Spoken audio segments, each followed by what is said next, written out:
Hello everyone. तो कैसे हो आप लोग? आशा करती हूँ कि आप सभी बहुत ही ज़्यादा अच्छे होंगे। अभी मुझे एक क्लास नाइन्थ की कावेरी बुक जो है वो रिसीव हुई है। और रिसीव इन द सेंस कि मुझे अपडेट हुई है कि जो क्लास नाइन्थ स्टैंडर्ड है सीबीएसई स्टेट बोर्ड की, उसकी 26 एकेडमिक है 26 और 27 की जो बुक है वो अपडेट हुई है, जिसमें इंग्लिश की सबसे पहली बुक आई है जिसको हम लोग कावेरी कहते हैं, जिसका पहला चैप्टर है आपका how I taught my grand mother to read. मतलब मैंने अपनी ग्रैंड मदर यानी कि जो दादी है उनको कैसे सिखाया है पढ़ाई करने के लिए। बहुत ही इंटरेस्टिंग स्टोरी है, पढ़ेंगे लाइन बाय लाइन, इसका डिस्क्रिप्शन लेंगे, हिंदी में समझेंगे कि क्या है। उससे पहले मैं अगर आपको अपना एक्सप्लेनेशन दे दूं तो मेरा नाम माधवी झा है। आप सभी का स्वागत है संकर ट्यूटोरियल पे। आई होप कि आप लोग बहुत ही ज़्यादा अच्छे होंगे। अगर आप इस चैनल पे नए हैं तो चैनल को सब्सक्राइब करना मत भूलिएगा, वीडियो को लास्ट तक ज़रूर देखिएगा क्योंकि बहुत ही ज़्यादा इंटरेस्टिंग स्टोरी है ये, और आशा करती हूँ कि आपको ये जो स्टोरी है वो अच्छा लगेगा। मैंने जो है वो बीएड, पहले तो मैंने बीएससी किया हुआ है, ठीक है, फिर मैंने एमएससी किया हुआ है, मैंने दोनों बायोटेक से किया है, फिर उसके बाद मैंने बीएड किया है और अब मैं पीएचडी परस्यू कर रही हूँ। मेरे 2 इंटरनेशनल रिसर्च पब्लिकेशन पब्लिश्ड है, ठीक है, इंटरनेशनल जर्नल में, ठीक है। तो let's begin with the chapter. तो चलिए स्टार्ट करते हैं हमारे चैप्टर को। क्या कहा गया है पहली ही स्टोरी में? यस, आइए पढ़ते हैं वन बाय वन करके। यहाँ पे रखिए। बोला गया है, पार्ट 1 अभी हम पढ़ रहे हैं। When I was a girl, जब मैं एक लड़की थी, कितने साल की? 12 साल की, ठीक है, 12 years. I use to stay in the village in the north Canada, Karnataka with my grand parents, ठीक है।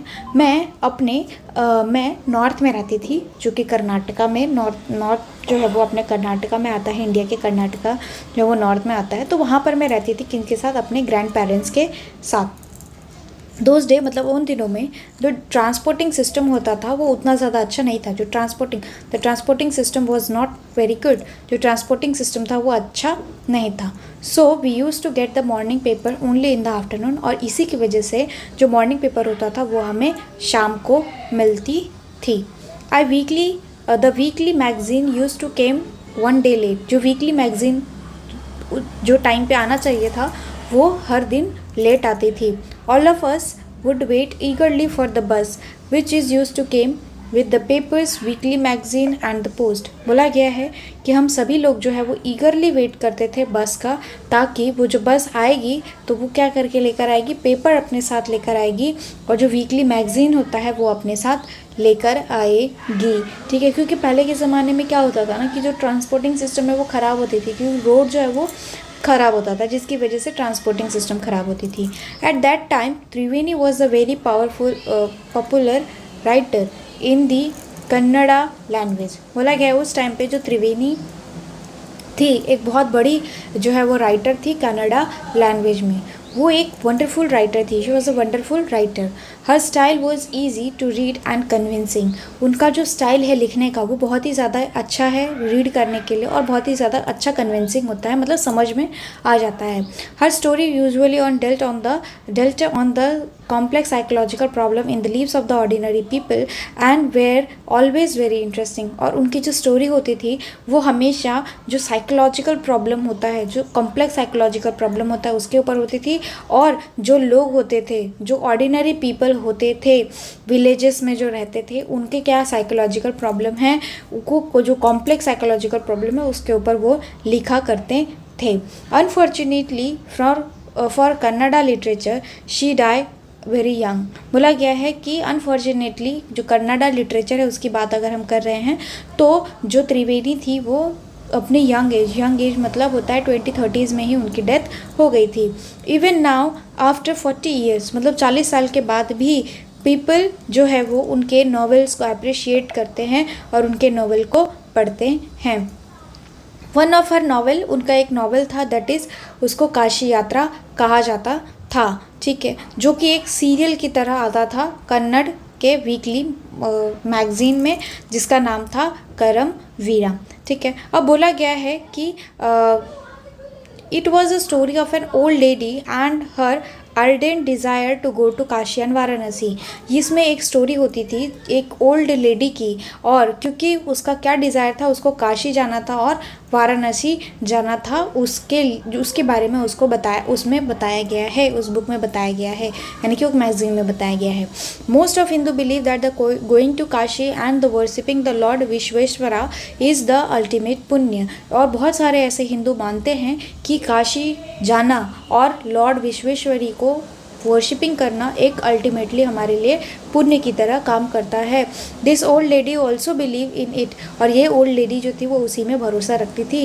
And her struggle to go to there was describing in the novel, और उनका जो स्ट्रगल था वहाँ तक जाने का, काशी तक पहुँचने का, वो एक इस नोवेल में डिस्क्राइब किया गया था। In the story there was only a young orphan girl who fall in love but there is no money for the wedding. बोला गया है कि उस स्टोरी में बताया गया है कि उसमें एक लड़की थी जो ऑर्फन थी, ऑर्फन मतलब अनाथ थी, ठीक है, जिसको प्यार हो गया, मतलब होता है ना लव, मतलब वो फॉल इन लव हो गई, मतलब उसको किसी से प्यार हो गया था, इश्क हो गया था, ठीक है, जिसकी वजह से उसको क्या करना था, उस लड़के से शादी करना था, लेकिन उसके पास मनी बिल्कुल भी नहीं था, यानी कि पैसे नहीं थे।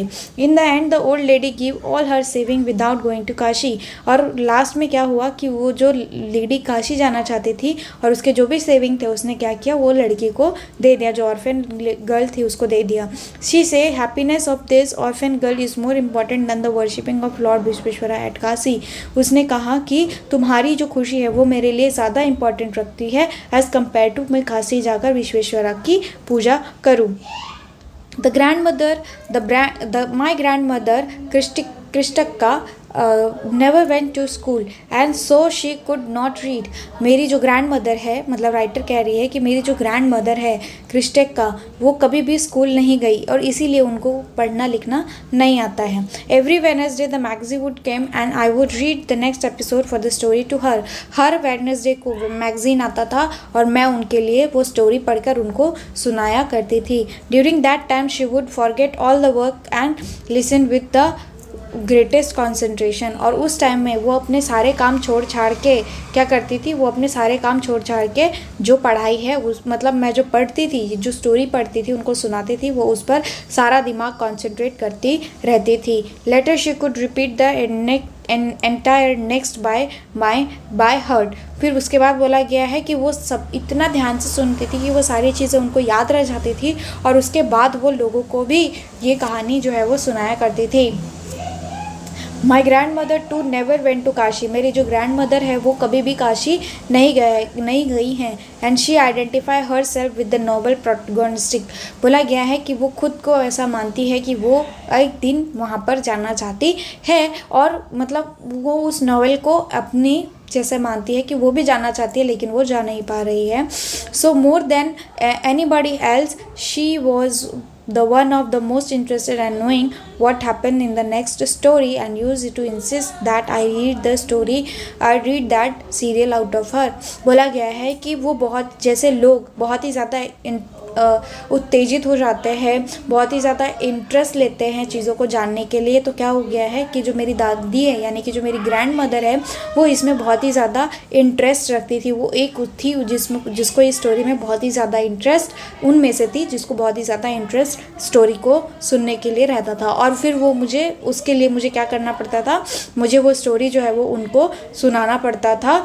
वो मुझे इंसिस्ट करती थी कि मैं जो स्टोरी है वो उनके लिए पढ़ूँ। After hearing what happen the next in Kashi yatra, she would join her friend at the temple courtyard where which children would also gather and play the hide and seek.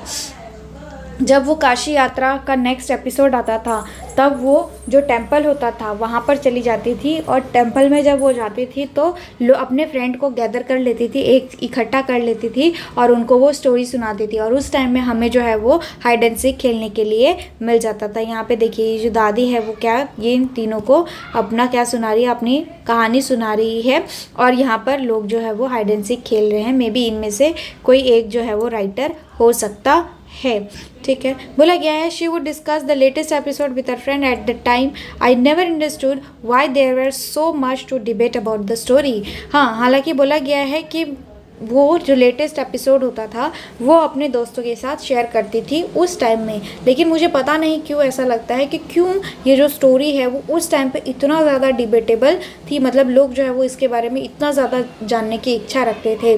Once I went on the wedding with my cousin to the neighbouring village. बोला गया है कि एक दिन मैं जो है वो वेडिंग के लिए अपने विलेज गई थी। मेरे कज़िन भी थे वहाँ पर, और जो कि मेरे विलेज मतलब एक विलेज के नेबरिंग विलेज में ही था। ठीक है, इन दोस्त डे उस टाइम में जो वेडिंग थी वो एक बहुत बड़ा ग्रेट इवेंट हुआ करती थी, जहाँ पर जो children we children play enjoy our self thoroughly. हम जो है वो बहुत अच्छे से अपना जो खेल है वो खेला करते थे। We would eat and play endlessly. हम सिर्फ खाते थे और खेलते थे, हमें जितना मन होता था हम उतना ज़्यादा खेला करते थे। Savouring the freedom because all the leader were busy. हाँ, हमें इतना ज़्यादा फ्रीडम क्यों मिलता था? इतना ज़्यादा फ्रीडम इसीलिए मिलता था क्योंकि जो भी एल्डर होते थे वो सब बिजी होते थे अपने अपने काम में, इसीलिए हमें फ्री टाइम मिल जाता था, हम खेला करते थे।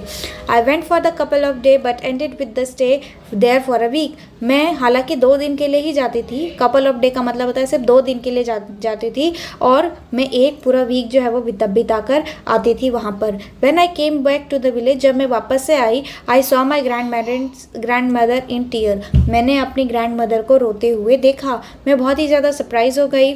For I had never seen her cry even in the most difficult situation. हालांकि क्योंकि मैंने उनको कभी भी रोते हुए नहीं देखा था, कितना भी वर्स्ट या डिफ़िकल्ट की सिचुएशन आ जाए तब भी। ठीक है, मैंने उनसे पूछा what happens. I was worried. मैं बहुत ही ज़्यादा वरीड हो गई कि क्या हो गया, क्यों ये रो रही है। Avva everything is all right, are you okay. फिर वो कहती है आवा, आवा मतलब दादी। ठीक है, दादी क्या सब कुछ सही है, क्या तुम ठीक हो, ऐसा मैंने उनसे पूछा। आई यूज़ टू कॉल हर आवा। मैंने उन्हें आवा इसीलिए बोला क्योंकि जो कन्नड़ है उसमें मदर यानी कि मदर को क्या कहा जाता है, नॉर्थ में कर्नाटका में जो कन्नड़ बोली जाती है उसमें आवा का मतलब होता है मदर। ठीक है, she nodded but did not reply. वो देखी मेरी तरफ लेकिन उन्होंने मुझे कुछ भी रिप्लाई नहीं दिया, वो सुनी भी। ठीक है, आई did not understand and forget about it. मैं समझ नहीं पाई और फिर मैं भूल गई थोड़े टाइम के बाद। रात में जब खाना हमने खा लिया, मतलब डिनर हमने ले लिया, we were sleeping in the open terrace of our house. हम जो है वो टेरेस पर सोने चले गए, जो कि एकदम आगे से पीछे से हर जगह से खुला हुआ था। It was a summer night थी और फुल मून डे था, यानी कि पूरा जो मून है वो आ गए थे। Avva came and set next to me. जो एवा है वो आई और वो मेरे नेक्स्ट मतलब मेरे बाजू में बैठ गई। उन्होंने अपना अफेक्शनेट हैंड से मेरे फोरहेड को टच किया, मतलब सहलाते हैं ना, सपोज ये सर है तो इसके ऊपर हाथ रख के इसको सहलाते हैं। ठीक है, उन्होंने मेरे फोरहेड मतलब मेरे सर को सहलाया। I realise she wanted to speak. मुझे ऐसा लगा कि वो मुझे कुछ कहना चाहती है। I asked her what was the matter. मैंने उनसे पूछा कि क्या हुआ आपको, क्यों आप इतनी उदास हो। When I was a young girl. जब उन्होंने मुझे रिप्लाई दिया कि जब मैं यंग थी मतलब मैं छोटी थी तो मैं अपनी मदर को खो दी, मतलब मेरी मदर का हो सकता है कि डेथ हो गया हो। There was nobody to look after me and guide me. कोई नहीं था मेरा ध्यान रखने के लिए और मेरी केयर करने के लिए। मेरे जो फादर थे वो बहुत ही ज़्यादा बिजी थे। ठीक है, और उन्होंने दूसरी शादी कर ली। In those day people never considered education essential for girls. और उस टाइम में लड़कियों का पढ़ाई लिखाई किसी को भी ज़रूरत नहीं लगता था। ठीक है, मतलब लड़कियों की पढ़ाई लिखाई को इतना इंपॉर्टेंस नहीं दिया जाता था। So I never went to school. और इसीलिए मैं कभी भी स्कूल नहीं जा पाई। I got married at the young age and had children. मेरी शादी जो है वो बहुत छोटी उम्र में हो गई थी और फिर मेरे बच्चे हो गए। I became very busy. मैं बहुत ही ज़्यादा बिजी हो गई। Later I had a grand children. थोड़े ही टाइम के बाद मेरे जो है वो ग्रैंड चिल्ड्रेन भी हो गए। And always felt so much happiness in the cooking and feeding all of you. और मैं बहुत ही ज़्यादा खुशी अपने आप को रखती थी खाना बनाने में और तुम सबको खाना खिलाने में। At that time I use to regret not to going school. और कुछ टाइम के बाद मैं रिग्रेट करने लगी कि मैं स्कूल क्यों नहीं गई। So I made sure that my children, मतलब मैं रिग्रेट करती थी कि मतलब मैं स्कूल क्यों नहीं गई। इसीलिए मैं चाहती हूँ कि मेरे चिल्ड्रेन और जो मेरे ग्रैंड चिल्ड्रेन हैं वो अच्छी तरीके से पढ़ाई लिखाई करें। ठीक है, ये था आपका पार्ट 1। पार्ट 2 है यहाँ पे। I could not understand why she my 62-year-old grand mother was telling to me. मुझे नहीं पता कि मेरी जो 62 ईयर की ग्रैंड मदर है वो मुझे ऐसा क्यों बता रही है। 12 ईयर ओल्ड, मैं तो सिर्फ 12 ईयर ओल्ड हूँ। The story of her life in the middle of the night, और इतने रात में 62 ईयर ओल्ड ग्रैंड मदर जो है वो 12 ईयर ओल्ड लेडी मतलब गर्ल को बता रही है कि उन्होंने कितना ज़्यादा स्ट्रगल किया है अपने लाइफ में, और वो भी मिडिल ऑफ द नाइट मतलब रात के सबसे पहरे वाले हिस्से में। But I new I love her immensely and here had to be some reason why she was talking to me। हाँ, मुझे पता है कि मैं उन्हें बहुत ही ज़्यादा प्यार करती हूँ और वो भी मुझे बहुत ज़्यादा प्यार करती है, और मुझे ऐसा लगता है कि ये एक रीज़न हो सकता है जिसकी वजह से वो मुझे इतना सब कुछ बता रही है। I looked at her face, मैंने उनकी तरफ देखा। It was unhappy and her eyes field with the tears. वो बहुत ही ज़्यादा नाखुश थी और उनकी आँखों में टीयर्स थे यानी कि आंसू थे। She was good looking lady who was usually always smiling. वो हालांकि बहुत ही ज़्यादा सुंदर थी और हमेशा अपने फेस पे जो है वो स्माइल रखती थी। इवन टुडे, आज भी, I can not forget the worried expression on her face. मैंने कभी भी उनको वरीड एक्सप्रेशन नहीं देखा उनके फेस पर, ठीक है, मतलब कभी देखा ही नहीं। तो मुझे तो याद भी नहीं है कि कब उन्होंने गुस्से से किसी को देखा होगा या इतना ज़्यादा जो है वो मुंह को बनाया होगा, यानी कि जो एक्सप्रेशन है वो दिया होगा, या कभी उन्होंने रोया होगा। I lean forward and held her hand. मैं थोड़ा आगे झुकी और उनका हाथ पकड़ के उन्हें कुछ कही। आवा डोंट क्राई, रो मत, क्या मैटर है, क्या हुआ, ये तुम मुझे बताओ, जिस तरीके से होगा मैं तुम्हारी मदद करूँगी। Yes I need your help, हाँ मुझे तुम्हारी मदद की ज़रूरत है, ऐसा दादी कहती है। You know when you were away, क्या तुम्हें पता है जब तुम यहाँ से दूर गई थी, करमवीर केम यूजुअली, जो करमवीरा था यानी कि जो नॉवेल था वो डेली आता था, डेली मतलब वीक में आता था। आई ओपन, मैं उसे ओपन करती थी मैगज़ीन को। आई सॉ द पिक्चर, मैं पिक्चर भी देखती थी, लेकिन मैं उस जो काशी यात्रा की स्टोरी थी उसमें वो मैं पढ़ नहीं पाती थी और मैं समझ नहीं पाती थी कि वो क्या लिखी गई है। Many time I rub my hand over the pages wishing they could understand what was written. ठीक है, मैं हमेशा क्या करती थी, बहुत ज़्यादा टाइम में मैं अपने हाथों को उसके ऊपर फेरती थी, और हाथों को उसके ऊपर फेरने के बाद जो है मैं ये चाहती थी कि उस पर क्या लिखा है वो मुझे पता चले। But I knew it was not possible, लेकिन मुझे पता था कि ये पॉसिबल नहीं है। If only I was educated enough, अगर मैं पढ़ी लिखी होती। I waited eagerly for you to return. ठीक है, अगर मैं पढ़ी लिखी होती तो ऐसा बिल्कुल भी नहीं होता, वो जो लिखी हुई चीज़ है वो मुझे समझ में आ जाती। और इसीलिए क्योंकि मैं पढ़ी लिखी नहीं हूँ इसीलिए मैंने तुम्हारा वेट किया, बहुत ही ईगरली वेट किया कि तुम वापस आओगी। I felt you would came early too and read for me, मैं चाहती थी कि तुम जल्दी आ जाओ और वो जो नोवेल है वो तुम मेरे लिए पढ़ो। I even thought of going to village and asking you to read for me, और मैंने कभी कभी ये भी सोचा कि मैं वहीं पे चली जाती हूँ, तुम्हारे पास ही चली जाती हूँ और तुम वहाँ पर वो जो नोवेल है वो तुम मुझे पढ़ के सुना दो। I could have ask somebody in the village but I was too embarrassed to do. Embarrass मतलब शर्म। ओके तो हाँ, हालांकि मैं यहाँ पे गांव के लोगों को बोल सकती थी कि तुम ये पढ़ के मुझे सुनाओ, लेकिन उसमें मुझे बहुत ही ज़्यादा शर्म आती है। I felt very dependent and helpless, मैं तब उस टाइम में बहुत ही ज़्यादा डिपेंडेंट फील कर रही थी और मुझे बहुत ही ज़्यादा हेल्पलेस फील हो रहा था। वी आर वेल ऑफ, हालांकि हम बहुत अच्छे हैं, हमारे पास बहुत वेल टू डू फैमिली है, but what is the use of money when I could not be the independent, लेकिन उसका यूज़ क्या है अगर हम इंडिपेंडेंट नहीं हैं। तो अगर हमें डिपेंडेंट ही रहना है, मतलब दूसरों के ऊपर ही डिपेंड रहना है, तो फिर इतने पैसे का क्या फ़ायदा। I did not know what to answer, हालांकि मुझे नहीं पता कि मुझे उस टाइम में क्या बोलना चाहिए था। आवा कंटिन्यू करती है, I have decided I want to learn Kannada alphabet from tomorrow onwards. मतलब दादी जो है वो कहती है कि मैंने सोचा है कि मैं कल से कन्नडा सीखना शुरू करूँगी, जो कन्नडा के अल्फ़ाबेट्स है वो मैं सीखना शुरू करूँगी। आई विल वर्क हार्ड, मैं बहुत ही ज़्यादा हार्ड वर्क करूँगी। I will keep Saraswati Puja day during the Dussehra as a deadline, जो दशहरा होती है उसमें जो सरस्वती पूजा होता है उसको मैं एक डेडलाइन की तरह मानूंगी। कल से पढ़ाई करूंगी और सरस्वती पूजा तक इतना पढ़ लूँगी कि मुझे सारी चीज़ें जो है वो पढ़नी आ जाए। That day I should be able to read, और उस दिन तक मैं पढ़ना शुरू कर दूँ, एटलीस्ट मेरा इतना तो कंसंट्रेशन होना ही चाहिए, ठीक है। और उस दिन मैं अपना नोवेल खुद से पढ़ के तुम्हें दिखाऊंगी। I want to be independent, मैं इंडिपेंडेंट बनना चाहती हूँ। I saw the determination on her face, मैंने उनके फेस पर उनका डिटर्मिनेशन देखा, लेकिन फिर भी मुझे जो है वो हंसी आ गई। आई लाफ्ड एट हर, मैंने उन पर थोड़ा सा हंसा। Avva at the age of 62 year you want to learn the alphabet, 62 year में क्या तुम अल्फ़ाबेट पढ़ना चाहती हो? All your hair are grey, तुम्हारा जो हेयर है वो पूरी तरीके से ग्रे यानी कि वाइट हो चुका है। योर हैंड आर रिंकल, तुम्हारे हाथों में जो है वो झुर्रियाँ पड़ गई है। यू वेयर स्पेक्टिकल्स, तुम जो है वो चश्मा पहनती हो। And you work so much in the kitchen, और तुम तो किचन में बहुत ही ज़्यादा काम करती हो। Childlessly I made the fun of old lady but she just smile, हालांकि मैंने बहुत ही बचपनी तरीके से उनका मजाक उड़ा दिया, लेकिन फिर भी मैंने लेकिन उन्होंने जो है वो छोटी सी स्माइल दे दी।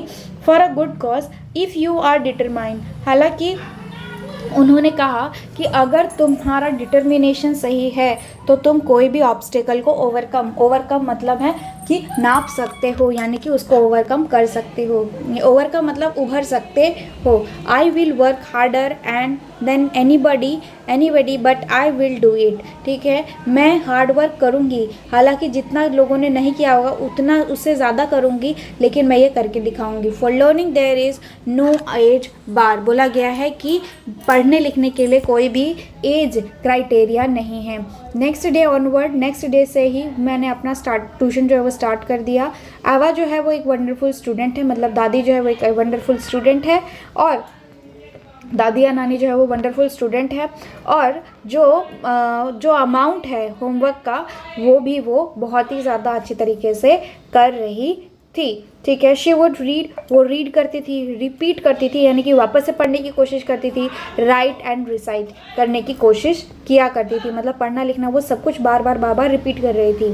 I was only her teacher and she was my first student, मैं उनकी जो टीचर थी और वो मेरी पहली स्टूडेंट थी। Little did I know that one day I would become a teacher in the computer science and teach 100 of students। और फिर वहाँ से मुझे थोड़ा टीचर में बनने की जो रुचि है वो आ गई, इंटरेस्ट जो है वो आ गया, और फिर मैंने वहाँ से सोचा कि मैं एक कंप्यूटर साइंस की टीचर बनूंगी जिसमें मैं 100 ऑफ स्टूडेंट को पढ़ाया करूँगी। दशहरा फेस्टिवल आ गया, यूजुअली जो दशहरा फेस्टिवल आना था वो आ गया।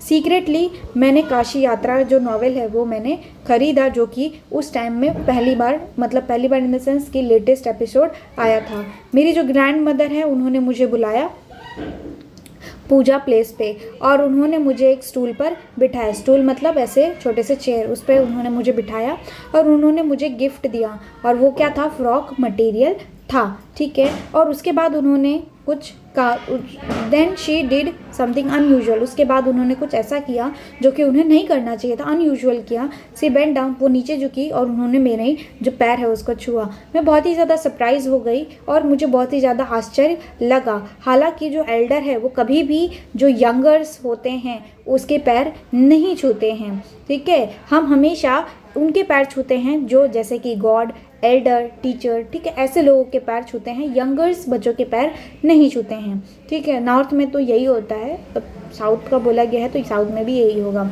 We consider that the mark of respect, हम ये कंसिडर करते हैं कि पैर छूना, किसी का भी पैर छूना एक रिस्पेक्टफुल मार्क होता है। It is a great tradition, हालांकि ये बहुत ही अच्छा ट्रेडिशन है जो हमारे वर्षों से चला आ रहा है, लेकिन मैंने कभी भी रिवर्स होते हुए नहीं देखा, जो कि आज हुआ है। Reverse and that happen today the reverse it happen, लेकिन आज जो है वो बड़े लोग जो है वो छोटे लोग के पैर छू रहे हैं, यानी कि जो अक्का है, आवा है, यानी कि जो ग्रैंड मदर है, वो उन्होंने उस जो राइटर है उनका पैर छुआ। इट वॉज नॉट करेक्ट, ये सही नहीं है। शी सेड, उन्होंने कहा, I am touching the feet of my teacher, मैं अपने टीचर का पैर छू रही हूँ, not my grand mother. The teacher who taught me, मतलब बोला गया है कि जो स्टूडेंट है आई एम टचिंग, मतलब आई एम का मतलब यहाँ पे स्टूडेंट्स है, मतलब स्टूडेंट्स जो है वो टीचर का पैर छू रहा है, नॉट अ ग्रैंड मदर, ठीक है। ग्रैंड मदर नहीं छू रहा है, टीचर जो स्टूडेंट है वो छू रहा है अपने टीचर का पैर। A teacher who taught me so well, जिन्होंने मुझे बहुत अच्छे तरीके से पढ़ाया, with so much of affection that I can read my any novel confidently in such a short period of time. बोला गया है कि उन्होंने मुझे इतना अच्छे से और अफेक्शनली से पढ़ाया है ताकि मैं कोई भी जो नॉवेल है वो कॉन्फिडेंटली पढ़ सकूँ with in the short period of time, मतलब छोटे से छोटे टाइम में। नाउ आई एम इंडिपेंडेंट, अब मैं इंडिपेंडेंट हूँ। It is my duty to respect the teacher, और ये मेरी ड्यूटी है कि टीचर को रिस्पेक्ट करने का। It is not written in our scriptures that the teacher should be respected, हालांकि ये नहीं लिखा हुआ है कहीं पर भी कि जो टीचर है उसकी रिस्पेक्ट आप तभी करो जब आप उसकी जेंडर और एज को देखो। टीचर आप किसी को भी बना सकते हो, चाहे वो छोटे हो या बड़े हो। यहाँ पर भी कभी भी नहीं लिखा है कि सिर्फ बड़े लोग ही टीचर बन सकते हैं, छोटे लोग भी टीचर बन सकते हैं। I did return her namaskar to her by touching her feet and gave my gift to my first student। बोला गया है मैंने जो उन्होंने मेरा पैर छुआ था दादी ने, मैंने वापस से उनका पैर छुआ और उनको उनका नमस्कार जो है वो वापस कर दिया, और इसी के साथ साथ मैंने उनको गिफ्ट दिया जो कि मेरी पहली स्टूडेंट थी। शी ओपन इट, वो उसको खोली और उन्होंने उनको तुरंत पढ़ना शुरू कर दिया, रीड इमीडिएटली, तुरंत पढ़ना शुरू कर दिया, जिसका टाइटल था काशी यात्रा, जिसको त्रिवेणी ने लिखा था, जो कि पब्लिशर का नाम है, यानी कि जो राइटर है उनको नाम है। I knew then that my student has pass with the flying colour, और तब से मुझे पता चल गया, क्योंकि वो उससे जैसे ही खोली वैसे उन्होंने पढ़ना शुरू कर दिया, तब से मैं समझ गई कि जो मेरे स्टूडेंट हैं उन्होंने अच्छे से पढ़ लिया है, और फिर उन्होंने जो फ्लाइंग कलर है उसके साथ उड़ने के लिए वो तैयार है। इसको लिखा है सुधा मूर्ति जी ने। आई होप कि आपको ये वीडियो अच्छी लग रही है। सुधा मूर्ति की अगर मैं बात करूँ तो he is a founder of Infosys. Yes, Infosys एक आईटी कंपनी है, वो उनके फाउंडर हैं। आई होप कि आपको ये वीडियो अच्छी लग रही है। वीडियो अच्छी लगी हो तो वीडियो को लाइक करिए, चैनल को सब्सक्राइब करना मत भूलिएगा, ठीक है। ये रिसेंटली अपडेट हुई है, जो कावेरी है वो बुक रिसेंटली, मतलब एकेडमिक ईयर 2026 में, और मुझे इसका एक्सेस आई थिंक आज सुबह ही हुआ है, तो इसीलिए मैंने वीडियो जो है वो अपडेट कर दिया है, ठीक है। आई होप कि आपको वीडियो अच्छी लगी। वीडियो अच्छी लगी तो वीडियो को लाइक करिए, चैनल को सब्सक्राइब करना मत भूलिएगा, दोस्तों के साथ शेयर करना मत भूलिएगा, क्योंकि आपके साथ साथ आपके दोस्त का मार्क्स भी इंप्रूव होना चाहिए, ठीक है। Thank you so much, take care, bye bye. और हाँ, कुछ करेक्शन है तो वो भी ज़रा आप मुझे ज़रूर बताइएगा कि कुछ चीज़ें नहीं समझ में आ रही, बहुत फास्ट जा रहा है, तो वो भी आप मुझे बता दीजिएगा, ताकि मैं उस पर भी और अच्छे से काम करना शुरू कर दूँ। Thank you so much, bye bye.